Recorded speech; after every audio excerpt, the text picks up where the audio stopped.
Assalamualaikum warahmatullahi wabarakatuh. Kembali lagi dengan aku Pundu. Di sini aku mau share ke kalian tentang penyakit kuning pada bayi baru lahir. Bayi yang kuning setelah beberapa hari dilahirkan ini merupakan hal yang normal atau sering terjadi dan umumnya tidak berbahaya. Namun ada juga bayi kuning yang disebabkan oleh kondisi yang serius dan memerlukan penanganan yang tepat. Bayi kuning merupakan dampak dari tingginya kadar bilirubin dalam darah. Bilirubin itu sendiri merupakan zat yang berwarna kuning yang diproduksi oleh tubuh saat sel darah merah pecah. Pada dasarnya, bayi menghasilkan atau memproduksi bilirubin lebih banyak ketimbang orang dewasa. Tapi karena fungsi organ hati yang belum bekerja dengan maksimal atau bekerja dengan sebagaimana mestinya, bilirubin itu menumpuk dan akhirnya menimbulkan gejala penyakit kuning. Umumnya penyakit kuning ini menyerang bayi yang berusia sekitar 1 minggu. Adapun gejalanya yaitu mata dan kulit yang berwarna kuning, kemudian feses yang berwarna lebih pucat atau putih, dan urin yang berwarna lebih pekat. Apabila keluhan ini tidak disertai dengan keluhan lain, maka penyakit kuning yang diderita si bayi merupakan hal yang normal atau tidak memerlukan penanganan khusus. Tapi jika keluhan yang tadi saya sebutkan diikuti dengan bayi yang tidak mau menyusu, kemudian bayi yang tampak lemas dan dehidrasi, bayi yang kuning dalam waktu 24 jam setelah dilahirkan, dan bayi yang mengalami kejang akibat tingginya bilirubin yang masuk ke dalam otak, itu merupakan hal yang tidak normal, dan bunda harus segera membawa si baby ke fasilitas kesehatan untuk mendapatkan penanganan yang tepat. Bayi kuning yang umum terjadi atau yang tidak berbahaya ini biasanya akan sembuh dengan sendirinya seiring perkembangan hati yang lebih baik dalam membuang zat bilirubin.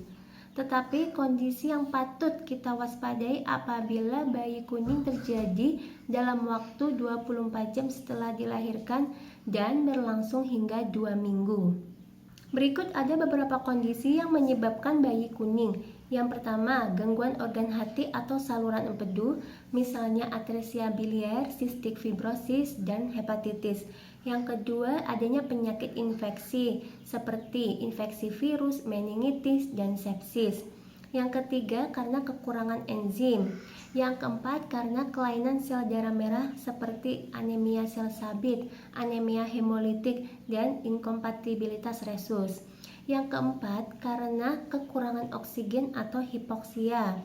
Yang kelima, karena efek samping dari obat-obatan tertentu, dan yang terakhir karena kelainan genetik.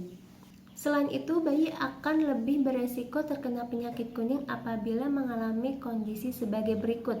Yang pertama, karena lahir prematur. Yang kedua, cedera atau memar akibat persalinan yang lama dan sulit. Yang ketiga, terlahir dari ibu yang menderita diabetes gestasional. Yang keempat, karena bayi kurang ASI atau susu formula bagi bayi yang tidak minum ASI. Sekarang kita bahas mengenai penanganan pada bayi kuning ya bunda. Yang pertama, penanganan di rumah. Penanganan di rumah ini untuk bayi kuning yang tidak berbahaya.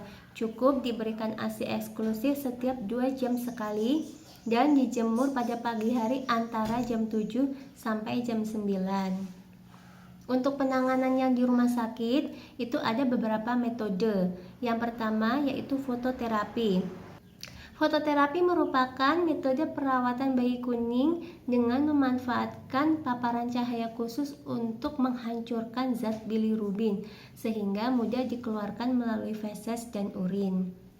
Fototerapi ini sangat efektif dan memiliki efek samping yang relatif kecil. Saat bayi menjalani perawatan fototerapi, mata bayi ditutupi dengan kain untuk menghindari terkena cahaya yang dapat merusak mata bayi. Metode yang kedua yaitu pemberian suntikan imunoglobulin. Pengobatan ini diberikan pada bayi yang memiliki golongan darah berbeda dengan si ibu. Lalu metode yang ketiga yaitu transfusi darah. Transfusi darah dilakukan apabila kedua metode yang tadi saya sebutkan yaitu fototerapi dan pemberian suntikan imunoglobulin tidak membuahkan hasil atau tidak efektif, maka transfusi darah kemungkinan akan dilakukan. Caranya dengan mengganti darah si bayi dengan darah yang cocok. Penanganan bayi kuning yang terlambat itu sangat berbahaya Bunda, karena bisa mengakibatkan kerusakan otak, cerebral palsy, dan gangguan pendengaran. Nah, itu tadi bahasan kita mengenai penyakit kuning pada bayi baru lahir. Semoga Bunda sekarang bisa memahaminya dan bisa membedakan kuning yang normal atau wajar dan penyakit kuning yang berbahaya. Mohon maaf ya Bunda, ini agak berisik karena memang saya bikin video ini siang hari mumpung si baby saya sedang tidur, jadi saya meluangkan waktu untuk membuat konten ini.